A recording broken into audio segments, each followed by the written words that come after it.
타고난 불안도 긴장도가 어렸을 적에 양육 환경에 의해서 강화되기도 하고 완화되기도 하지만 어쨌건 그렇게 만들어진 걸 내가 막 억지로 어떻게 조정하는 건 상당히 힘들어요. 그렇지만 내가 그렇게 느끼는 불안, 긴장에 대해서 얘를 객관적으로 바라보는 연습을 할 수 있어요.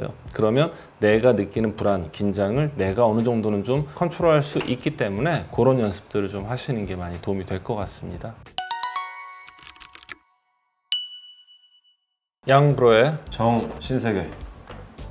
네, 안녕하세요. 정신건강의학과 전문의 양재진입니다. 네, 안녕하세요. 정신과사 양재웅입니다. 양떼들 안녕. 안녕. 오늘은 시크릿 토킹이죠. 네. 예민한 사람들, 민감한 사람들, 불안도 긴장도가 높다는 사람들에 대한 이야기입니다. 사실 주변 사람들보다도 본인이 많이 힘들어서 예민함을 고치고 싶다, 무던한 사람이 되고 싶다, 이런 고민을 양떼분들도 많이 하시는 것 같거든요. 사연을 일단 읽어보겠습니다. 예민한 제 성격 때문에 너무 힘들어요. 안녕하세요. 예민보수로 사는 게 너무 불편한 20대입니다. 시각, 후각도 예민하고 멘탈도 많이 불안한 편이에요. 인간관계에서도 상대방의 표정 하나하나 눈치를 보며 어떤 일이든 의미를 부여해서 괜한 일에도 혼자 끙끙 앓아요. 이런 제 자신이 남에게도 민폐인 것 같아 너무 지치고 힘들어요. 이렇다 보니 사소한 일에도 걱정하고 긴장하게 됩니다. 그래서 그런지 실수도 작고 작은 실수도 과민하게 자책하곤 합니다. 제 스스로 긍정적으로 생각하자, 무던해지자라고 노력하는데 너무 어려운 일이네요. 어떻게 해야 이 예민도를 좀 낮추고 스트레스와 불안을 낮출 수 있을까요? 이런 분들 은근히 많죠. 실제로 인구의 15에서 20%가 하이 센시티브 퍼슨이라고 미국의 심리학자 일레인 아론 박사가 도입한 개념인데요. 이들의 특징이 이제 불안도가 높다, 주변 자극에 남들보다 예민하다, 자책을 많이 한다,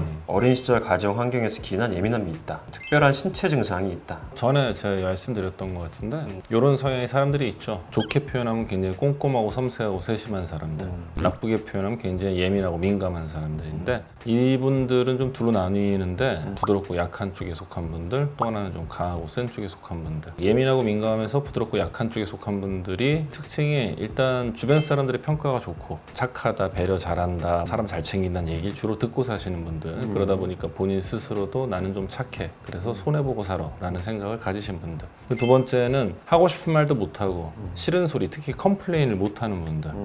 세 번째는 거절을 못하는 분들, 이런 특성을 가진 분들이 있고, 또 하나는 똑같이 예민하고 민감한데 좀 강하고 센 쪽에 속한 분들은 우리가 소위 강박적이라고 표현하는 분들이죠. 살아가는데 나만의 원칙, 규칙이 있는데 나만의 규칙이니까 나만 지키면 되는데 주변 사람한테도 지키라고 강요한다는 사람. 두 번째는 하루의 일정이 머릿속에 딱 정해져 있어서 아침에 눈 떴을 때 첫 번째 거 하고 두 번째 거 하고 점심을 먹고 세 번째 거 하고 네 번째 거 하고 저녁은 몇 시에 어디서 누가 먹고. 근데 이 나만의 일정을 내 의지로 바꾸는 건 괜찮은데 남들에 의해서 혹은 상황에 의해서 그 일정이 어그러지거나 엉키면 욱하고 화가 나는 분들. 세 번째는 좋게 얘기하면 사회에서 정의의 사도, 나쁘게 얘기하면 싸움 딱이 많죠. 이분들은 공중도덕, 교통법규, 소셜 에티켓, 매너 이런 걸 되게 중요하게 여기고 이거를 자기만 잘 지키려는 게 아니라 남들이 안 지키는 꼴도 못 보고 넘어가는 분들. 이렇게 좀 나눠볼 수 있을 것 같은데 중요한 건 둘 다 예민하고 민감하다, 바꿔 표현하면 불안도 긴장도 높다라는 거고요. 불안도 긴장도 높은 사람들의 공통적인 특징이 아까 쭉 얘기한 거 이외에도 오감이 굉장히 예민하죠. 저 같은 경우에도 이제 후각 되게 예민한 편이고 촉각도 되게 예민한 편이고, 그 다음에 주변 자극에 예민하다 보니까 기본적으로 내가 뭔가 불편한 상황이 됐을 때 신체 증상이 나타나요. 그래서 이런 성향을 가진 분들이 이제 공황장애, 공황발작을 일으키는 경우도 많은데 답답한 느끼는 경우 많고요. 어지러움이나 두통 느끼는 경우도 있고 불안 느끼는 경우 당연한 거고요. 이런 특징들을 보이는 것 같아요. 그래서 이제 이런 분들이 이제 어떻게 자기에 대해서 받아들일 거냐, 어떻게 극복을 해나갈 거냐, 이제 이게 관건인데, 내가 갖고 태어난 이 불안도를 우리가 인위적인 어떤 노력을 통해서 낮춘다라는 건 사실 불가능하거든요. 예전에 저희가 이제 불안에 대한 컨텐츠를 다룰 때도 얘기했지만 현대인들은 대부분 불안해요. 왜냐하면 진화론적으로 보면은 불안도가 높아야지 생존에 도움이 되는 거고, 생존에 도움이 되는 기질을 갖고 있는 사람들이 후대로 계속해서 그 DNA를 넘겨왔기 때문에 기본적으로 우리는 다 불안도가 높을 수밖에 없다. 이게 어느 정도의 전제인 것 같고요. 근데 자기 자신의 이 불안도를 잘못된 거라고 생각하는 분들이 많다는 게 문제인 거죠. 불안도가 높은 건 생존에 분명히 도움이 되는 것이고, 예민한 거는 섬세한 거잖아요. 섬세함을 내가 갖고 있어야지 사회생활을 하는데 도움이 많이 돼요. 실제로 일을 더 잘할 수도 있고 관계에서도 조금 더 챙길 수가 있게 되고요. 그래서 가지고 있는 장점이 훨씬 크다라고 일단 생각을 하셔야 되는데, 너무 많은 사람들이 이제 단점 쪽에 치우쳐서 생각을 하게 되고 자책으로 하게 되는 것 같아요. 그래서 일단 갖고 있는 것 자체는 좋은 거다. 그리고 좋은 쪽으로 잘 활용할 수 있다라고 전제 조건을 좀 갖고 가시면 좋을 것 같고요. 최근에 제가 라따뚜이라는 애니메이션을 오랜만에 봤는데 주인공이 쥐인데요. 그러니까 사람 이상의 미각을 갖고 있는 쥐란 말이에요. 그 쥐의 세상에서는 버려진 음식을 먹으면 되지가 쥐들의 세계예요. 근데 그 쥐는 달랐다는 거죠. 그래서 왕따 아닌 왕따를 당하고 차별을 당하다가 결국에는 요리사가 돼요. 그게 애니메이션 되게 좋은 교훈이었던 것 같거든요. 내가 갖고 있는 이 기질을 무조건 나쁘다고 생각하시지 마시고 남들보다 내가 이거를 더 어떻게 활용할 것인가에 좀 포커싱을 하고 사셨으면 좋겠어요. 그게 실제로 아까 말씀하신 대로 오감이 발달했기 때문에 예술적인 무언가를 할 수도 있고 똑같은 일을 하더라도 남들보다 훨씬 더 꼼꼼하게 할 수 있는 사람이라는 거죠. 그거에 항상 포커싱을 두고 나는 그냥 일반 사람들보다 특별한 무언가를 할 수 있는 사람이다라고 일단 생각을 하시는 게 전 필요하다라고 생각합니다. 불안도 긴장도 높은 분들, 예민하고 민감한 분들 같은 경우에는 남들보다 일단 내가 힘들어요. 제가 많이 조언해드린 방법 중에 하나는 좀 기준점을 하나 가지고 있으면 좋아요. 나의 성격 때문에 남들한테는 요만한 일인데 나만 크게 받아들이는지, 혹은 이게 남들한테도 크게 받아들여질 만한 일인지, 그 기준점은 내 주변에서 봤을 때 뭔가 좀 안정적인 친구 있잖아요. 얘가 힘들다고 할 정도면 진짜 힘든 거야. 얘가 불안해할 정도면 정말 무슨 일이 생긴 거야. 그런 기준점이 되는 친구 하나를 좀 항상 대입시켜서 내가 막 불안하고 긴장이 되는 상황 속에서 내가 내 성격 때문에 나만 힘든 건지, 혹은 이 친구도 힘들 만한 상황인지를 항상 좀 비교를 하시면서 자기를 객관적으로 평가하는 연습을 많이 하시면 도움이 많이 됩니다. 타고난 불안도 긴장도가 어렸을 적의 양육 환경에 의해서 강화되기도 하고 완화되기도 하지만 어쨌건 그렇게 만들어진 걸 내가 막 억지로 어떻게 조정하는 건 상당히 힘들어요. 그렇지만 내가 그렇게 느끼는 불안, 긴장에 대해서 얘를 객관적으로 바라보는 연습을 할 수 있어요.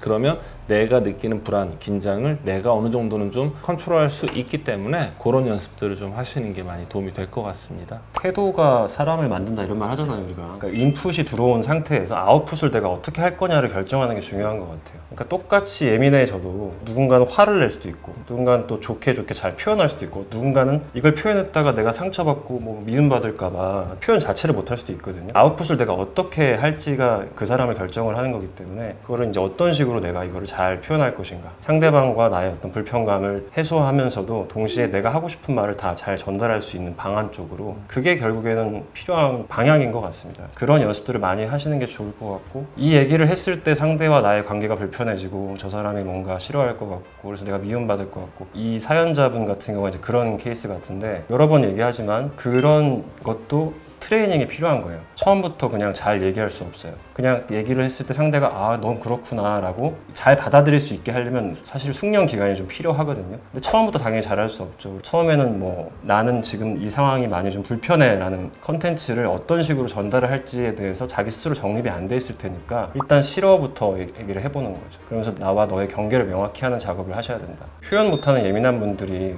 궁극적으로 어떤 문제가 생기냐면, 항상 예민하게 뭔가 이 상황이 아닌데라고 생각을 하다가 어느 순간 빵 터지는 게 문제거든요. 빵 터트리거나 아니면 이 관계에서 도망치거나. 피하거나. 네.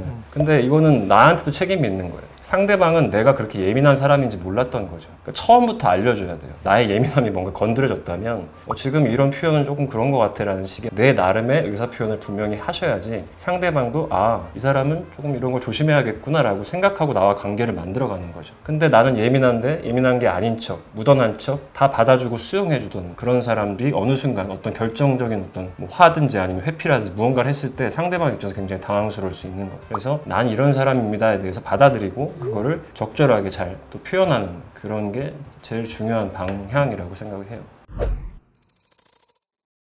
그리고 마지막으로 이렇게 걱정 많은 분들, 저희가 맨날 얘기를 하는 걱정 노트, 그 쓰는 연습, 그거 꼭 좀 하셨으면 좋겠어요. 하루에 딱 15분, 20분 시간 내서 밤에 잠들기 전에 내 머릿속에 있는 걱정들 리스트업하고, 일어난 일, 일어나지 않은 일로 나누고, 일어나지 않은 일 다 지우고, 남아있는 일들 몇 개 안 되는 것들은 또 내가 해결할 수 있는 일, 해결할 수 없는 일로 나눠서 해결할 수 없는 거 지우고 나면 내 머릿속에 있는 수많은 걱정들이 결국에는 일어났고 내가 실제로 해결할 수 있는 한두 개, 두세 개밖에 안 남게 됩니다. 그래서 쓸데없는 걱정들을 좀 지우는 연습 많이 해보셨으면 좋겠습니다. 저희 뭐 사연 마인드 카페에 남겨주시면 저희가 또 꼼꼼히 확인해서 컨텐츠로 다룰 수 있도록 하겠습니다. 구독, 좋아요, 알림 설정 꾹.